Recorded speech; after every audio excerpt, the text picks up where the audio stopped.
Metti by Khaliel Matthews. Copyright 2020. Table of contents. Legal notes. Dedications.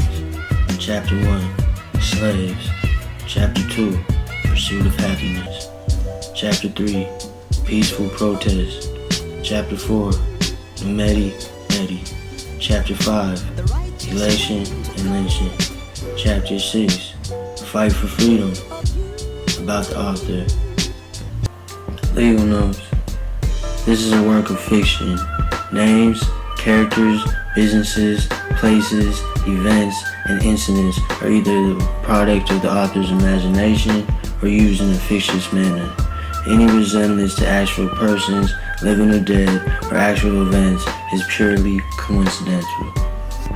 Copyright 2020 by Khaliel Matthews. All rights reserved. No parts of this book may be reproduced or utilized in any form or by any means, electronic or mechanical, including photocopying, recording, or by any information storage or retrieval system without permission in writing. Dedications. This book was written in dedication to everyone fighting for equality worldwide. Chapter 1. The Slave. Look upon the plantation in mighty field in gloom and beauty. Rain pours over the fields, his flying slaves working. The rustic look fills the air with dirt and grime. The man with an electric whip yells as he extends it, slashing the flying slave woman in the back. The lady drops to the floor from 6 feet in the air. Another slave is a young man in the distance, dripping with rain and mud as he hurdles a half-ton boulder over his shoulder. The young slave throws a stone in a big furnace and wipes the sweat off his brow while witnessing the abuse of his people. The young slave puts his hands on his knees to catch his breath. The guard behind the young slave shouts in his direction. "Get back to work," he shouts. The man whips his electric whip in the air in a threatening fashion. "Well, my name is Khaliel, and welcome to our planet named Metti. Slaves built this planet's foundation. For miles across our world, there are mining and plantation fields just like this one. See, there are two races of humans here, the haves and the have-is. The haves, like me, are super strong and are given the ability to fly. Khaliel flies a boulder to a furnace. The lava runs down to another station where it's pressed. Another half takes the metal to a lab. We enter the lab hallway upon the night, where a professional-looking guard carries a cattle prod as he walks a young have-it woman in a lab coat. The have-its have super strong bone structure, cannot fly, but have superior intellect.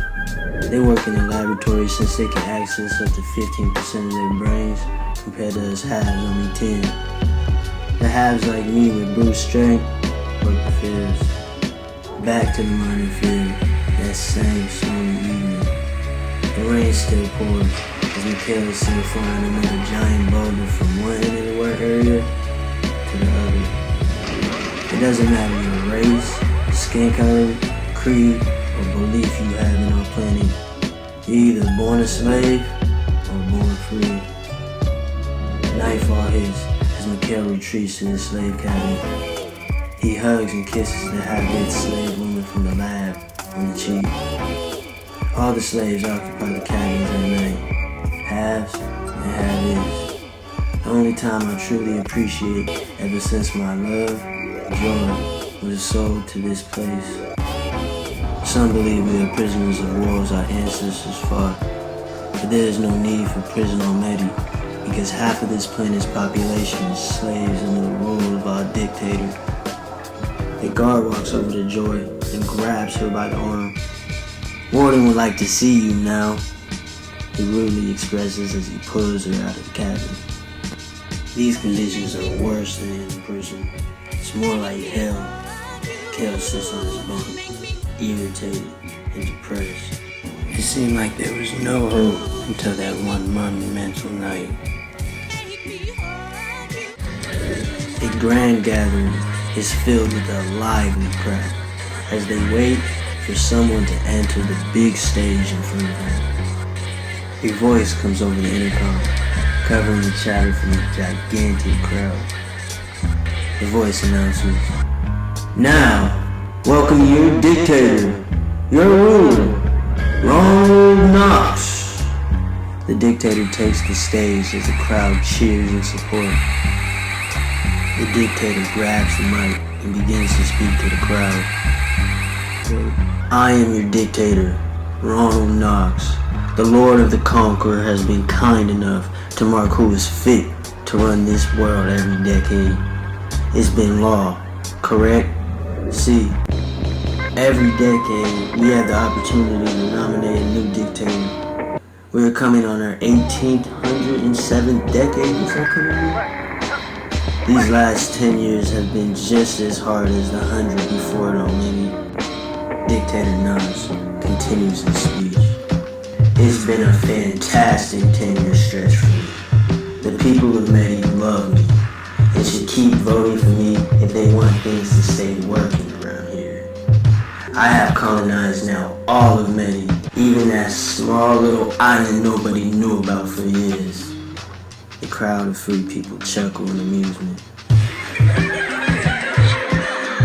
No matter how many nomination votes you get, the dictator can choose to fight for his crown in hand-to-hand combat. This is what happened 10 years ago. Nightfall hits a crowded fighting arena. The man places his dictator crown to the side at one corner of the cage fighting ring. The young, more fit Knox stands with fighting gloves in each hand across the stage from the crown fighter. The packed crowd is buzzing with excitement. The bell rings, and the dictator runs to the young Knox. Knox winds up and smashes a half punch right through the dictator's chest. Knox holds the dictator, still bleeding heart in glory. He gives it back to the dictator and drops to his knees. The man holds his heart with two hands before falling to the floor, dead. The crowd gasps, half cheer for the victor, and the other half is disgusted. Back to the gathering, where a decade-longer aged Knox finishes his speech. "Well, thank you, and have a wonderful evening. And let's have another strong 10 years with your greatest ruler ever, me," he says.